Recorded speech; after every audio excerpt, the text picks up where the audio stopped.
নমস্কার বন্ধুরা, বন্দনা ব্লগে স্বাগত। প্রতিদিনের মতন আজকে আবারও একটা নতুন ডিজাইন নিয়ে চলে এসেছি।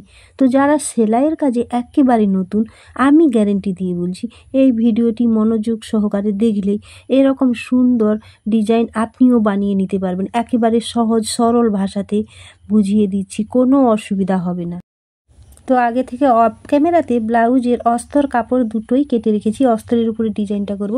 তো এখানে ব্লাউজের লং রেখেছি আমি 15, আর এখানে ব্লাউজের পুট নিয়েছি আমি 6, আরমোল নিয়েছি 6.5, আর বডির মাপ নিয়েছি 10, কোমরের মাপ নিয়েছি 10। তো এখানে কোমরের মাপ বেশি করেই রাখা দরকার, ব্লাউজ একেবারে ফিটিংসের পর মাপ মতন মেরে নেবেন। তো এখানে আমি পুটে দাগ দিলাম 3 ইঞ্চি, তো তারপরে 3.5 ইঞ্চিতে দাগ মেরে নিলাম। তো আরও এক্সট্রা 1 ইঞ্চি আমি এখানে দাগ মেরে নিলাম। তো তারপর আমি এখানে 2.5 ইঞ্চিতে দাগ মারলাম, তারপরে 3 ইঞ্চিতে দাগ মেরে নিচ্ছি।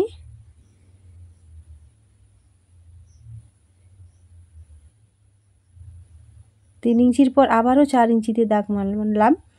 তো নিচে আর 3 ইঞ্চি থেকে গেল। তো এখানে বক্স তৈরি করার জন্য আরও 3 ইঞ্চি আমি এখানে দাগ মেরে নিলাম। একইভাবে প্রত্যেকটা পয়েন্টে পয়েন্টে আমি দাগ মেরে নিচ্ছি 3 ইঞ্চিতে।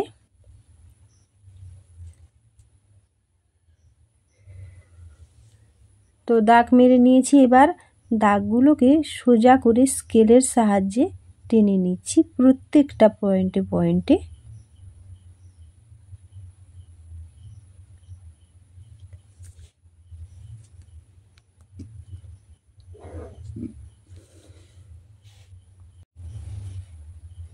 তো এবার আমি এখানে স্কেল দিয়ে একটা বক্স তৈরি করে নিচ্ছি।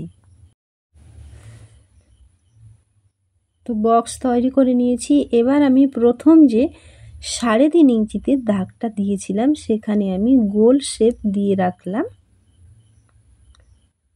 তো 1 ইঞ্চি আমার মাঝে ছাড়া থাকবে। তারপর আমি 2.5 ইঞ্চিতে যে দাগটা মেরেছিলাম এখানে ছোট করে প্রদীপের শেপটা দেব। তো নিচের দিকে প্রদীপের মুখটা থাকছে আর উপরের দিকে পেছনটা থাকছে। তো এবার আমি 3 ইঞ্চিতে এখানে দেখো বক্সটা তৈরি করে নিয়েছি, যে বক্স পর্যন্ত মানে 3 পর্যন্ত আমি এখানে কোনা করে টেনে নিলাম। তারপর একেবারে বাইরের দিকে একটুখানি টেনে শেপটা কিভাবে দিলাম বুঝতেই পেরেছো। তো এই ডিজাইনটাকে অনেকে অনেক রকম মানে বলে, তো তোমরা কি বলো সেটা কমেন্টের মাধ্যমে অবশ্যই জানিয়ে যেও, আমি বলবো না। তো দাগটা খুব সুন্দর হয়ে পড়েছে। তো এবার আমি কাপড়ের উপর এটা বসিয়ে এর উপর দাগে দাগে সেলাই চালিয়ে নিলাম। তো অলরেডি আমি সেলাই এখানে চালিয়ে নিয়েছি। তো এবার আমি এটা কেটে নিচ্ছি।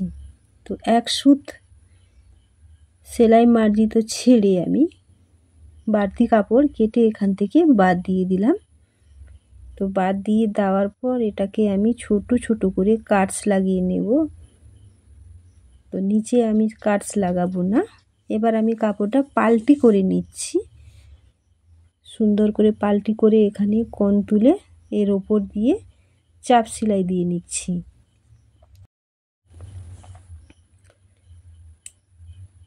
তো চাপ সেলাই দিয়ে নেওয়ার পর এবার আমি এখানে গোল শেপটা যে দিয়েছিলাম সেই গোল শেপে দাগে দাগে এখানে কেটে নিলাম। তারপর এখানে 1 ইঞ্চি চওড়া করে ওরও পট্টি কেটে রেখেছিলাম। তো পেছন সাইড থেকে আমি দুটো পাটে ওরও পট্টি লাগিয়ে নিয়েছি। তো লাগিয়ে নেওয়ার পর আমি ছোট ছোট করে কাটস লাগিয়ে এটা সোজা দিকে এর উপর দিয়ে চাপ সেলাই দিয়ে নিলাম। তো সুন্দর স্মেল করে ধরে এর উপর দিয়ে আমি একটা লেস লাগিয়ে নিচ্ছি। তো লেসটার উপর দিয়ে ডবল সেলাই দিয়ে দেব। তো দিয়ে কমপ্লিট করে নিয়েছি দেখো এখানে।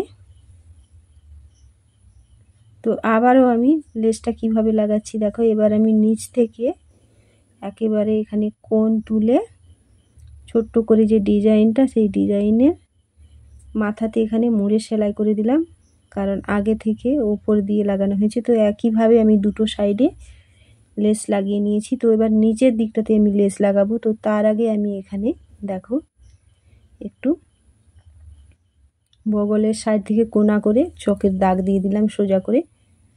তো এখানে আমি আলাদা লেস একটু লাগিয়ে নিচ্ছি। তো এখানে সেই একইভাবে কোণ মুড়ে লেসটা লাগিয়ে নিচ্ছি। তো লেসটা লাগিয়ে নিলেই এই ব্লাউজের ডিজাইনটি একেবারে কমপ্লিট হয়ে যাবে। তো দেখো একেবারে পুরো ধার দিয়ে আমি লাগিয়ে নিয়েছি, এখানে কোণ তুলে নিলাম, তুলে একেবারে দাগে দাগে সোজা করে আমি এখানে লেসটা লাগিয়ে নিয়েছি। তো কমপ্লিট। এবার আমি এই যে এখানে ছোট করে একটা বোতাম লাগিয়ে দেব, বোতাম লাগিয়ে দিলেই কমপ্লিট একেবারে ডিজাইন।